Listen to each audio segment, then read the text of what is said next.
আল্লাহ তাআলা কিয়ামতের দিন সাইয়েদনা নূহ আলাইহিস সালামকে বলবেন, নূহ তুমি কি দাওয়াত পৌঁছিয়েছো তোমার উম্মতের কাছে? নূহ আলাইহিস সালাম বলবেন, হ্যাঁ আমি পৌঁছিয়েছি। এবার নূহের উম্মতকে আল্লাহ জিজ্ঞেস করবেন, হে নূহের উম্মতেরা, তোমাদের নবী নূহ কি দাওয়াত পৌঁছিয়েছে?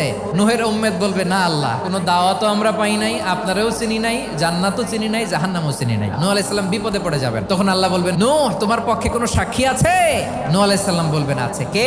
উম্মতে মুহাম্মাদি। তখন আমরা বলবো, আল্লাহ, আল্লাহর নবী নূহ আলাইহিস সালাম তিনি আপনি যা যা বলেছেন ঠিক তা তার উম্মতের কাছে পৌঁছে দিয়েছে। এবার নূহের উম্মতের সাথে আমাদের ঝগড়া লাগবে। তারা বলবে, তোমরা আসছো আমাদের হাজার হাজার বছর পরে, তোমরা কি করে জানলা? তোমাদের সাক্ষী ধর্তব্য হবে না? আমরা তখন বলবো, আমাদের কোরআনে তোমাদের নবীর নামে আল্লাহ তাআলা একটা সূরা নাজিল করেছেন, সূরাতে নূহ। দিন রাত এক করে তোমাদের কাছে তিনি দাওয়াত পৌঁছেছেন, সব আমরা জানি। আমরা যখন বলবো এই কথা, নূহের উম্মত চুপসে যাবে। তখন আমরা সত্য বলেছি কিনা এটা আল্লাহ তাআলা জানতে চাইবে বিশ্বনবীর কাছে। তখন বিশ্বনবী আমাদের পক্ষে সাক্ষী দিবেন। আওয়াজ করে বলেন আল্লাহু আকবার।